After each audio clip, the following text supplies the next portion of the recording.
కానీ ఇలా ముఖ్యమంత్రి గారు చేస్తుందని అనురాగం అంతా ఆయన బంధువుల మీద చూపిస్తున్నాడు. రాగద్వేషాలు అంటే అనురాగం అంతా కూడా ఆయన తమ్ముడు నిన్న బాహాటంగా నిన్న కాక మొన్న తిరుపతి రెడ్డి నా తమ్ముడు ఆయన తిరుగుతాడు, ఓపెన్ తిరుగుతాడు, ఆయన తిరిగితే తప్పే ఉన్నదని ఆయన సొంత తమ్ముడు రాజ్యాంగేతర కార్యక్రమాలు లగచెర్లలో రైతుల మీద దౌర్జన్యాలు చేస్తుంటూ కూడా వెనుకేసుకొస్తున్నాడు. అమెరికా పోయి వాళ్ళ బంధువులకు కంపెనీలలో పెట్టుబడులు పెట్టేటట్టుగా చూసిండు. ఇక్కడ వచ్చి అమృత్ రిండర్స్ లో మళ్ళీ వాళ్ళ బంధువులకే ఇస్తున్నాడు. అంటే అదే విధంగా రాఘవ కన్స్ట్రక్షన్స్ ఆయన కేబినెట్ లో ఉండే పొంగులేటి శ్రీనివాసరెడ్డి కొడుకే రాఘవ కన్స్ట్రక్షన్స్ లో డైరెక్టర్, వాళ్ళ భార్య ఇంకొక డైరెక్టర్. మరి వాళ్ళ కంపెనీలకే మళ్ళీ కొడంగల్ నారాయణపేట లిఫ్ట్ ఇరిగేషన్ టెండర్లు ఇచ్చిండు. మరి ఇక్కడ రాజ్యాంగంలో ఏం చెప్పినావు డిసెంబర్ 6వ తారీఖు నాడు రేవంత్ రెడ్డి గారు రాగద్వేషాలకు అతీతంగా ఇలాంటి మరి పక్షపాతం లేకుండా భయం లేకుండా నేను పాలన చేస్తానని రాజ్యాంగం మీద చేయబెట్టి చేసినావు. మరి ఇవాళ ఏం చేస్తున్నావు? అదే విధంగా ద్వేషం. గత ప్రభుత్వం చేసిన మంచి కార్యక్రమాలను ముందరికి తీసుకుపోవాల్సిన ముఖ్యమంత్రి ఇవాళ గత ప్రభుత్వం 55 కోట్ల రూపాయలు పెట్టి ఒక మొబిలిటీ వ్యాలీ సృష్టించాలని చెప్పేసి ప్లాన్ వేస్తే ఆ 55 కోట్లు ఇవాళ వేస్ట్ అయ్యేటట్టుగా చూసిన ముఖ్యమంత్రి రేవంత్ రెడ్డి. అందుకొరకే నువ్వు 316 బిఎన్ఎస్ ప్రకారం నేరస్తుడైతారు మీరు రేవంత్ రెడ్డి గారు. అదే ఈ రోజు మేము చెప్పాలని వచ్చినాం. ఈ రోజు కేటీఆర్ గారు కాదు ఇందులో నిందితులు, మీరు నిందితులు.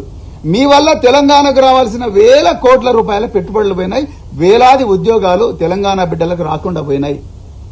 ఇలా మీరు మొన్న సంక్రాంతి నాడు కైట్ ఫెస్టివల్ చేసిండ్రు. కైట్ ఫెస్టివల్ కు 3 కోట్ల రూపాయల పెట్టుబడి పెట్టిండ్రు తెలంగాణ ప్రభుత్వం. ఇదే మరి పెరేడ్ గ్రౌండ్స్ లో పతంగుల పండుగ చేసిండ్రు. దానికోసం 14 దేశాల నుంచి పతంగులు ఎగిరేసే వాళ్ళని తీసుకొచ్చిండ్రు. వాళ్ళని స్టార్ హోటల్లో ప్రభుత్వం పైసలతోనే పెట్టిండ్రు, వాళ్ళని లగ్జరీ కార్లలో కూడా ప్రభుత్వం పైసలతోనే తిప్పిండ్రు.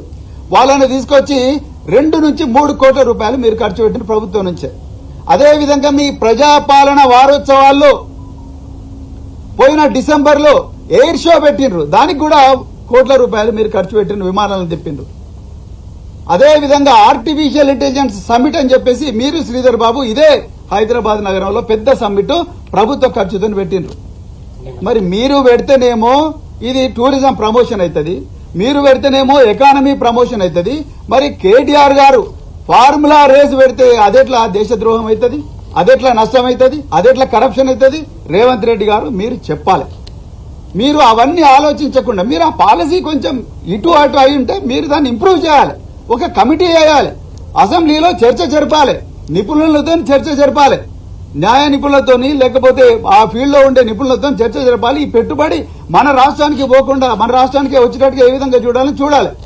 కానీ మీరు చేసింది ఏంది? ఎవరిని అడగకుండా ఆ అగ్రిమెంట్ కు విరుద్ధంగా మీరు క్యాన్సిల్ చేసిన వల్ల మన 55 కోట్ల రూపాయలు అక్కడ ఇచ్చినాయి. ఇలా మన తెలంగాణకు నష్టం వచ్చింది. ఎవరికి లాభం వచ్చింది? ఉత్తరప్రదేశ్ వాళ్ళు తీసుకుంటున్నారు, గుజరాత్ వాళ్ళు తీసుకుంటున్నారు, కర్ణాటక వాళ్ళు తీసుకుంటున్నారు, తమిళనాడు వాళ్ళు తీసుకుంటున్నారు. మన తెలంగాణ నోట్ల మట్టి కొట్టిండ్రు, మీ వల్ల మట్టి పడ్డది. సో అందుకొరకు మేము ఈ రోజు మరి పోలీస్ అధికారులను ఏం కోరుతున్నామంటే ఇక్కడ కేసు కేటీఆర్ గారి మీద కాదు, అరవింద్ కుమార్ గారి మీద కాదు, ఆ బిఎల్ఎన్ రెడ్డి మీద కాదు, రేవంత్ రెడ్డి మీదనే పెట్టాలి. ఎందుకంటే ఆయన చేతికి తాళాలు ఇచ్చిండ్రు తెలంగాణ ప్రజలు. మీరు మమ్మల్ని జాగ్రత్తగా పాలించాలని, మా డబ్బులను జాగ్రత్తగా ఇన్వెస్ట్ చేయాలని, దాని ద్వారా వచ్చిన పెట్టుబడులు ఏవైతున్నాయో ఆ పెట్టుబడుల ద్వారా మా రాష్ట్రం గొప్పగా అభివృద్ధి చెందాలి, మా బిడ్డలకు ఉద్యోగాలు రావాలి, అనేక ఏవైతే మరి నష్టాలు జరుగుతున్నాయో నష్టాలు పూడ్చబడాలని, తెలంగాణ చేతిలోకి గొప్పగా సంపద రావాలని రేవంత్ రెడ్డి చేతిలో తాళాలు పెట్టిండ్రు. కానీ మరి అలా రేవంత్ రెడ్డి ఏం చేసిండు?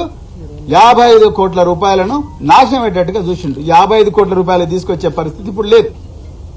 అదే నిజంగా దానికి ఇంకా కొంత పెట్టుబడి పెట్టుంటే ఇలా వేల కోట్ల రూపాయలు వచ్చేవి.